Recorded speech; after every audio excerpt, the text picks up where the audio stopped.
동아리. 그렇죠.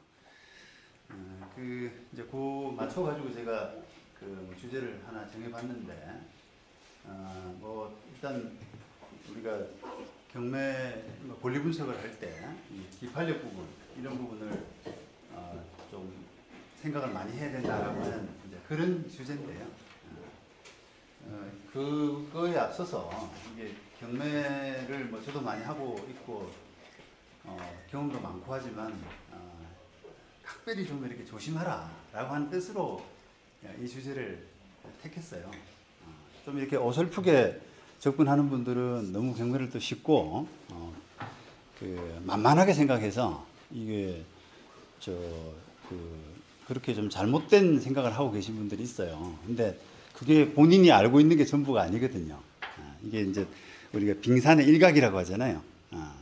아주 많은 숨어 있는 부분들이 있고, 그래서 이제 알면 알수록 이게 우리가 말하는 뭐 특수물건, 쉽게 말하는 특수물건 이런 부분들이 쉽지 않구나. 차라리 그냥 아무 그 권리의 어떤 다툼이 없고 밋밋한 아파트 같은 게 낫지 않나. 이런 생각을 또 하게 돼요. 왜냐하면 소위 특수물건이라고 하는 곳에 들어갔다가 엄청난 데미지를 입고 나오는 분들이 많거든요. 그게 한계가 있어요. 한계가. 권리 분석에 한계가 있기 때문에 그를 본인이 알고 있는 지식으로 그냥 어설프게 덤벼가지고 예상치 못한 그런 사태가 온단 말입니다. 그래서 이제 그런 부분 중에 어떻게 보면 좀 하나일 수 있는 이 기판력이라고 하는 주제가 또 어렵습니다. 이론이 어려워요. 우리 법조인들도 이 기판력의 뭐 변론 종교로의 승계인 이런 그 주제에서 기판력이 미치느냐 안 미치느냐 뭐 확장되느냐 아니냐 이런 부분에서 법조인들이 되게 어려워해요. 오죽 이제 법을 전공하지 않으신 분들은 오죽하겠어요. 근데 이제 그게 결국은 내가 뭔가 권리 분석을 하는 그 물건에서 이미 나중에 내가 뭐 권리 분석을 하는 이유는 그 물건을 낙찰받게 되면은 뭔가 이제 정리를 하러 들어가잖아요. 법적으로 정리를 하러 들어가는데 이미 만약에 그런 판결이 나 있다. 내가 몰랐는데 판결이 벌써 자기들끼리 했네. 이렇게 됐을 때 이제 딱 하는 거죠. 딱 하는 거죠. 그게 나한테 이제 영향을 미칠 수 있는 그런 상황이 되면서 이게 화들짝 하는 겁니다. 근데 별로 그 경매하시는 분들이 거기에 대해서 별로 이렇게 경각심이 없어요. 경각심이. 그냥 본인이 알고 있는 권리 분석의 틀 가지고 일단 재고 들어가고 이렇게 한단 말이죠. 그러면 뭘 봐야 되느냐? 좀 조사해야 되거든요.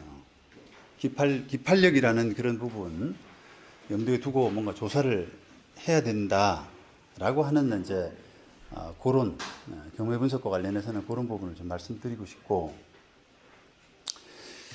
자, 이거 한번 진행을 해봅시다. 이거 이제 얼마 전에 제가 저희 이제 법률 상담 전화로 법률 상담한 내용인데, 경기도에 토지가 이제 경매로 났어요. 제법 평수가 크더라고요. 근데 그 말씀은 이제 그 토지에 그동안에 풋살 경기장, 그걸로 썼던 땅이래요. 그래서 거기 경매 나왔는데, 아무래도 이제 풋살 경기장으로 하려면 그 토지를 원래 임차했던 풋살 경기장으로 운영을 했던 그 임차했던 임차인이 지은 가건물이 여러 개 있습니다. 있습니다. 근데 그 차임이 이제 그 사람이 장기 연체를 하고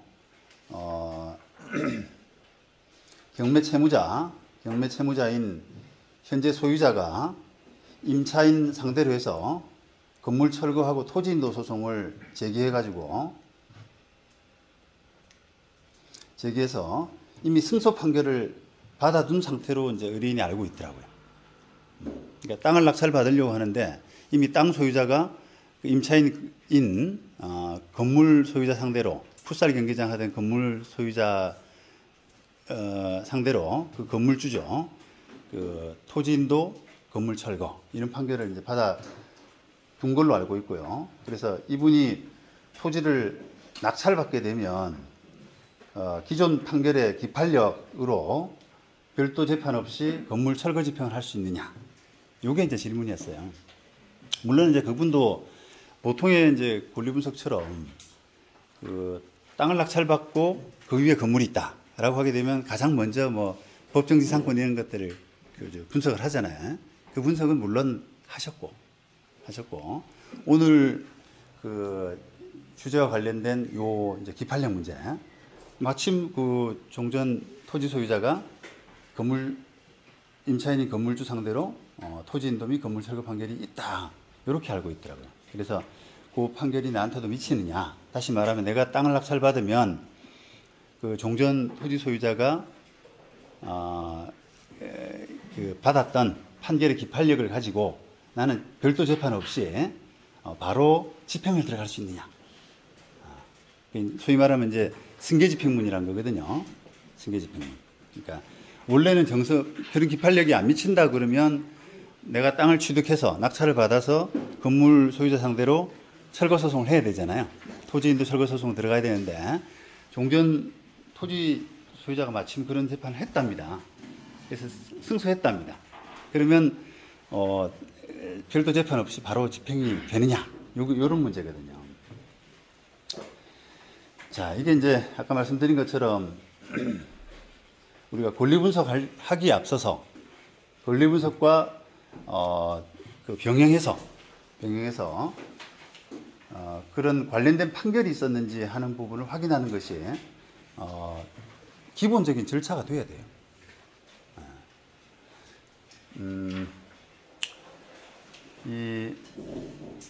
우리가 이제 사적으로 매매한다든지 뭐 임대차 한다든지 하게 되면은 그 친절하게 상대방으로부터 거래 당사자로부터 뭐 그 물건에 대해서 뭐 히스토리라든지 그 물건의 상태 이런 것들을 잘 설명을 듣잖아요. 근데 경매는 그런 우호적인 분위기는 아니거든요. 상대방은 뺏기는 입장이고 강제로 채권자의 어떤 그 집행에 따라서 그걸 뺏기는 입장이다 보니까 뭔가 감추려고 그러고 또 거짓말하려고 그러고 하는 그런 약간 그 비협조적인 그런 상태에서 이제 경매를 그 절차를 맞이하기 때문에 이걸 이제 취득하는 사람 입장에서는 상당히 사실은 어렵습니다. 정확한 권리 분석 자체가 어려워요. 어려운데 그런 물건에서 이런 상태에서는 원래 이제 법정지상권 분석하는 게 가장 일반적이죠. 그 다음에 또 우리가 622조에 뭐 차지권이라 그래서 토지를 임차한 사람이 그 건물을 등기했을 때는 따로 그 토지에 등기가 없더라도 대항력을 가진다라고 하는 차지권의 대항력이라고 하는 부분도 있어요.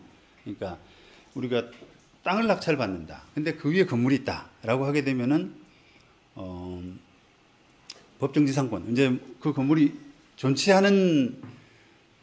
되면은 뭔가의 땅 사용에 불편하거든요. 그죠? 불편하죠. 그리고 또 뭐 협상의 어떤 그런 차원에서도 건물 철거를 생각할 수밖에 없는데 그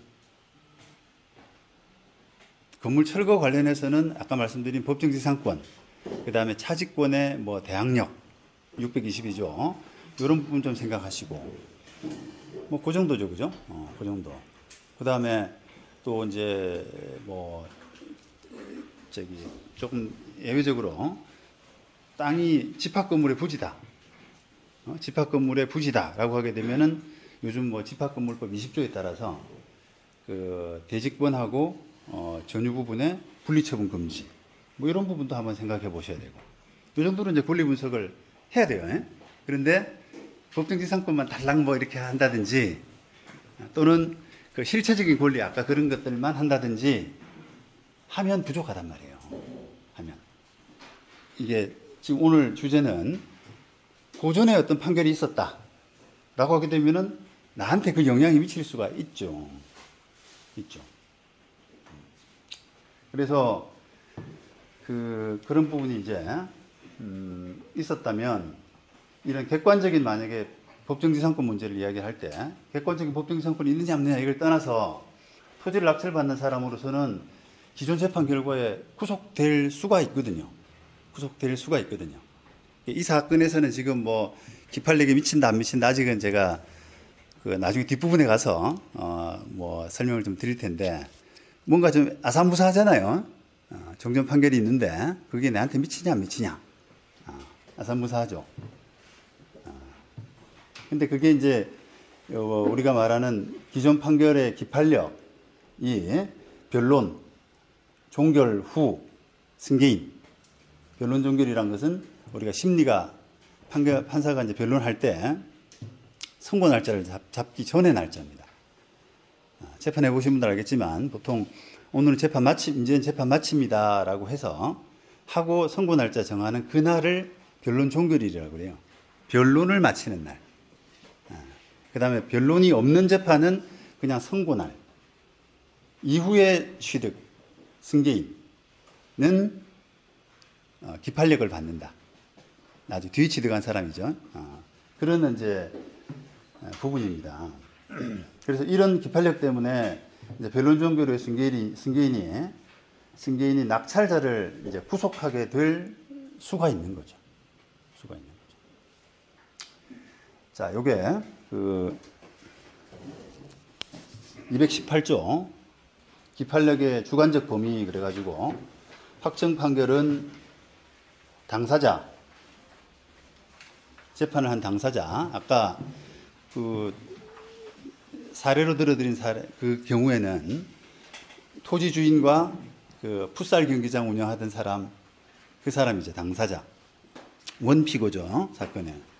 그 다음에 변론 종결한 뒤에 승계인 괄호하고 변론 없이 한 판결의 경우에는 판결을 선고한 뒤의 승계인. 그죠? 승계인. 지금 땅을 낙찰받았다.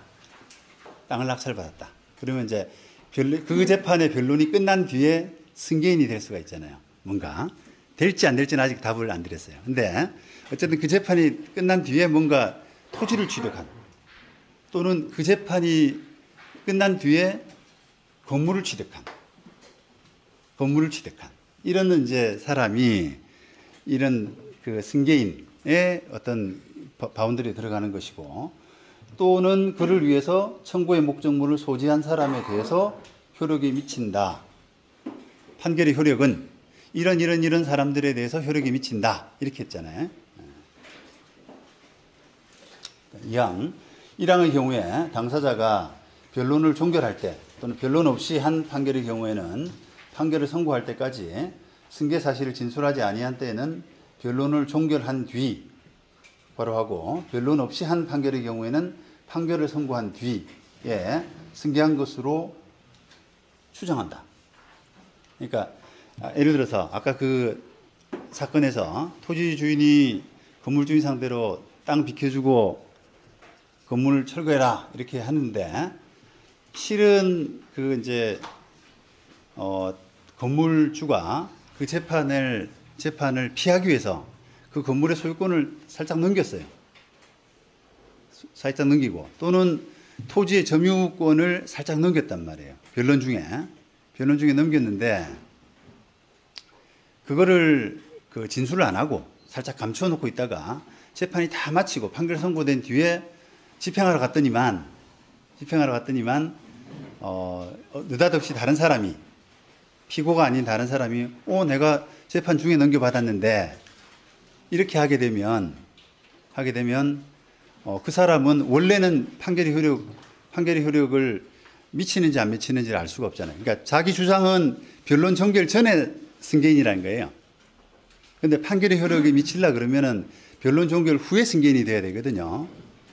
근데 그 사람 승계를 받았는데도 불구하고 변론 종결 전에 승계를 받았는데도 불구하고 그거를 이야기를 안 했다라고 해서 모르고 그냥 판결이 났다라고 하면은 그 사람은 실제로는 이제 변론 종결 전에 승계인이 돼서 판결의 효력을 판결 효력이 미치지 않습니다. 그러면 어떻게 되냐? 그 사람 상대로 새로 소송을 해야 되죠. 근데 이제 그렇게 하게 되면 좀 부당한 결과가 일어날 수가 있으니까 재판이 자꾸 뭐 이렇게 정의롭지 못한 사태가 계속 일어나잖아요. 여러 번 반복해서 재판을 해야 되고 하는 그런 사태 때문에 이런 부분을 추정하는 규정을 두었어요. 그러니까 당사자가 변론을 종결할 때까지 승계 사실을 진술하지 아니한 때에는 변론을 종결한 뒤에 승계한 것으로 그냥 추정해버리는. 그래서 추정이라고 하는 것은 상당한 정도의 어떤 반증, 상당한 정도의 어떤 강력한 어떤 증거를 대지 못하면 그냥 너는 변론 종결 후에 승계한 거야. 그렇게 볼게. 라고 하는 취지거든요. 그래서 이게 변론 종결 후에 승계인에 대한 어떤 기판력의 적용, 확장, 이런 부분을 틀을 만들고 있습니다. 이렇게.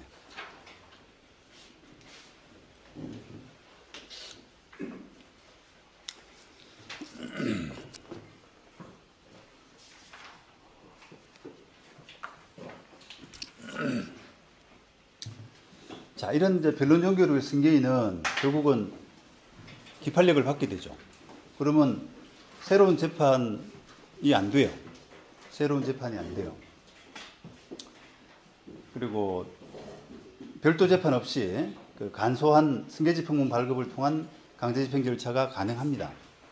예를 들어서 그런 판결이 나고 땅을 나중에 변론 종결 후에 취득을 했다라고 하면은 그 땅을 취득한 사람은 나중에 건물 철거 집행을 할 때 건물 철거 문제에서 내가 땅을 새로 나중에 취득을 했지만 판결 없이 변론 종결 후에 승계인이기 때문에 판결 없이 그냥 종전의 원고가 갖고 있던 판결의 승계 집행문 부여 절차라고 하는 그런 간단한 절차를 받아서 그거는 등기부등본 내면 됩니다.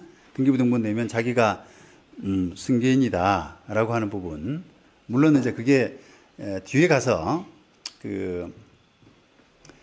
법률적인 승계인이냐라고 하는 부분은 조금 이제 논란이 있는데, 어쨌든 그 사람이 승계인이라고 치면 그 토지를 취득해서 그냥 별도 재판 없이 승계집행문 부여 절차라고 하는 절차를 통해서 집행을 하면 되죠. 건물 철거 집행을 하면 되는 것이고, 또 반대로 변론 종결 후에 건물의 소유권이 바뀌었다라고 하면은 기존 원고는 그 바뀐 사람을 상대로 해서 저 사람에 대해서 내가 집행을 하도록 해줘라고 해서 승계집행문 부여 신청을 하는 거예요. 그러면 그 승계집행문 부여 절차에 따라서 가능한 겁니다. 그게 바로 이제 이 승계집행문이라고 하는 제도인데, 요거는 민사집행법에 이제 규정을 두고 있어요. 보시면 집행문은 판결에 표시된 채권자의 승계인을 위해서 내어주거나, 아까 이제 사례에 보면은 토지 소유자, 소지 소유권을 뒤늦게 취득한 사람, 그래서 판결에 표시된 채권자의 승계인을 위해서 내어주거나, 또는 판결에 표시된 채무자의 승계인에 대한 집행을 위해서 내어줄 수 있다. 아까 건물 취득한 사람, 뒤에 건물 취득한 사람. 다만 그 승계가 법원에 명백한 사실이거나 뭐 증명서로 승계를 증명한 경우에 한한다라고 했는데, 보통은 뭐 승계가 법원에 명백한 사실은 별로 없고요. 대부분 다 이제 증명서로 그 승계 사실을 증명을 해야 돼요. 그러니까 예를 들어서 이제 땅을 취득한 사람은 등기부 같은 걸 낼 테고요. 그게 증명서가 될 테고, 그 다음에 건물 취득은 뭐 등기된 건물이면은 등기된 건물, 아니면 또 뭐 적당한 다른 증명이 돼야 됩니다. 증명이 안 되면은 승계집행 발급이 안 되죠. 그래서 이제 그런 절차에 따라서 승계집행문 제도라 인정을 하고 있어요.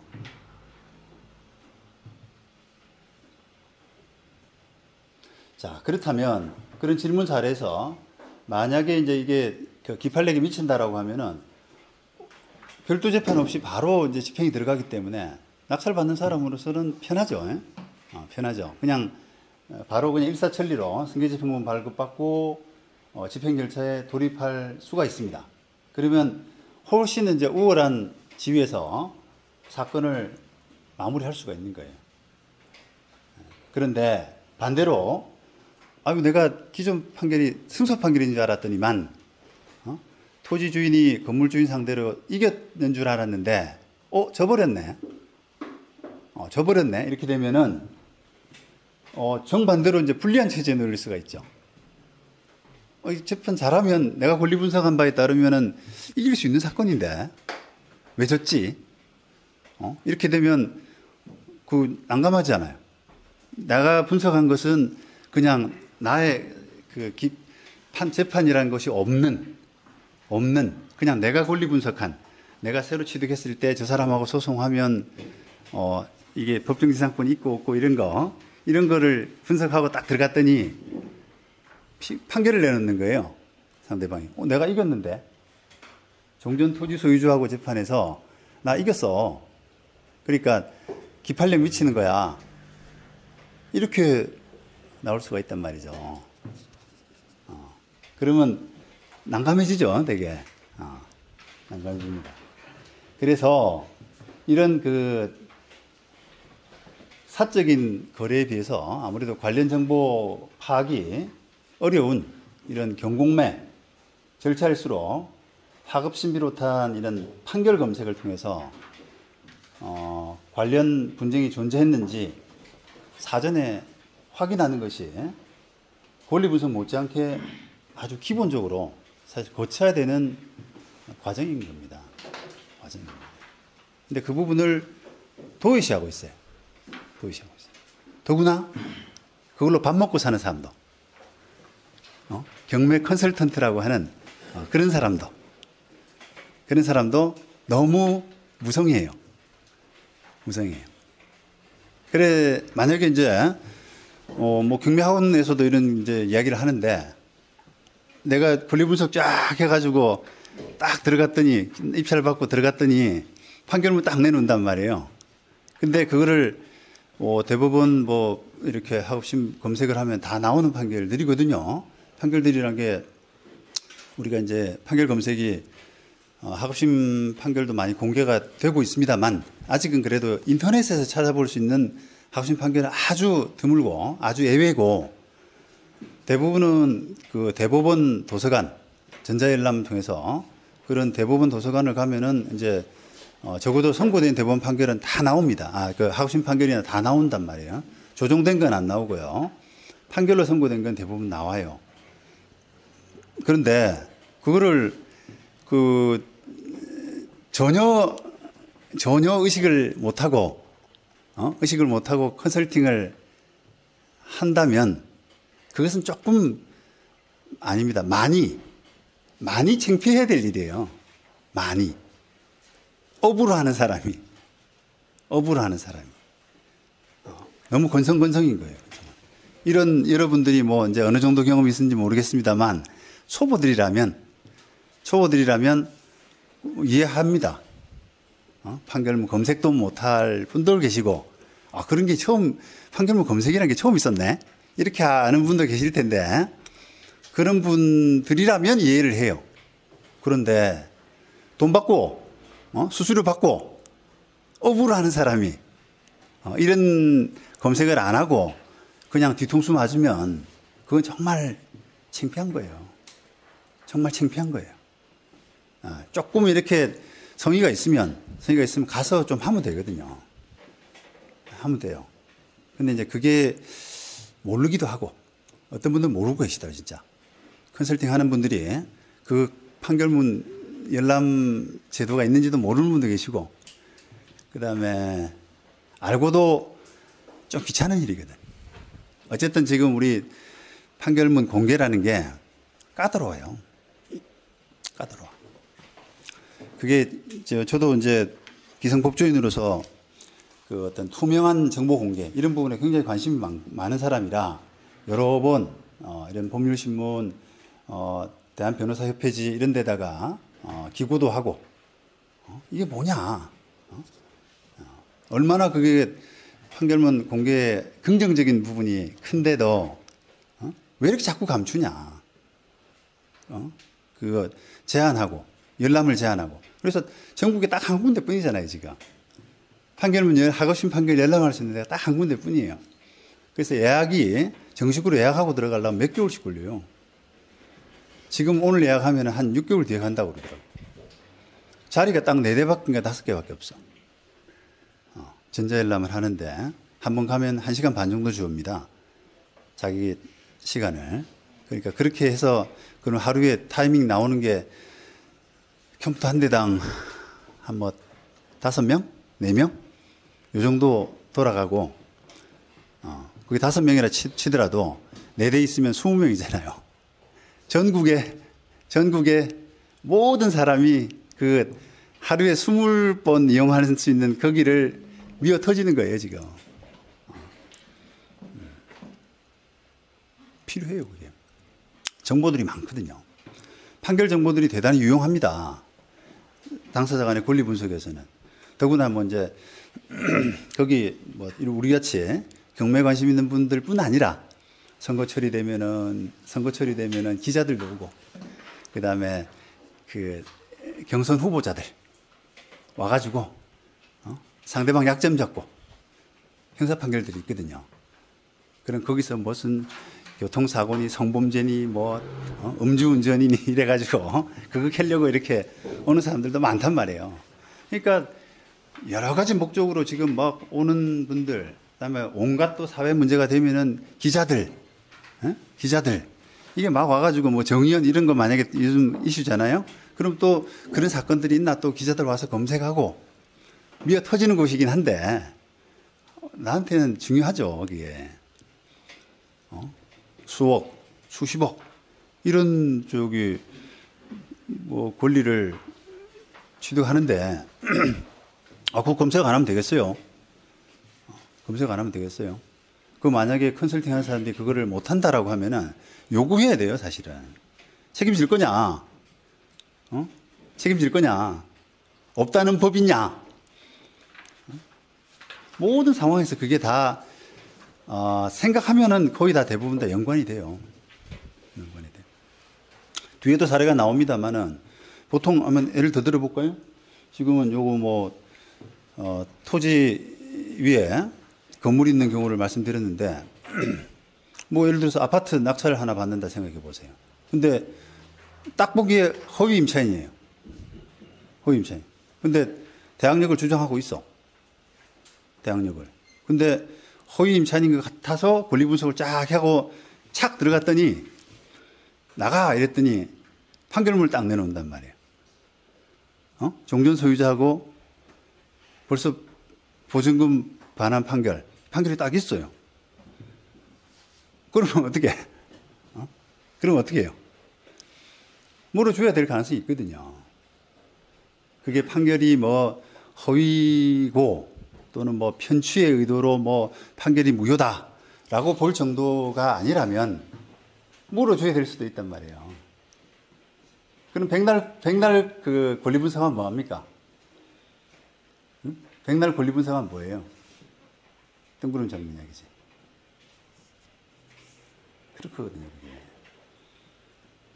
근데 이제 여러분들이 그 경매를 대하는 또는 심지어 직업으로 하는 분들이 그 경매를 대하는 태도가 너무 나이브해요.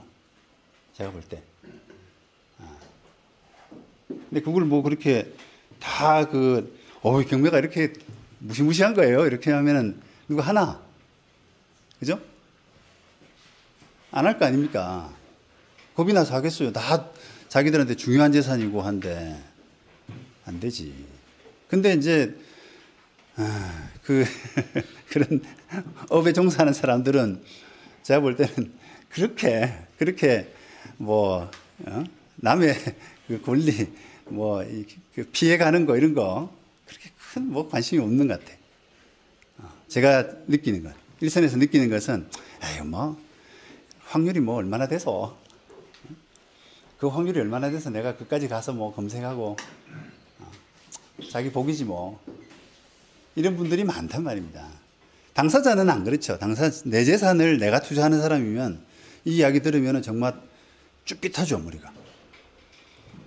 쭈삣하죠.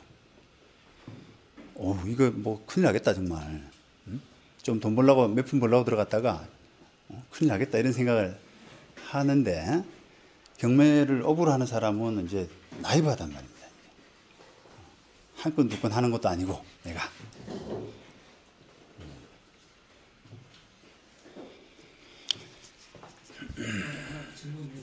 네. 아까 말씀하신 그 아파트 사례나 피사례 소송 관련해서 제가 명대사나 이쪽에 내용이 나와 있지 않았다면 같이 잘 몰랐으니까 나중에 내가 불허가 사유나 이쪽에 대해서 네.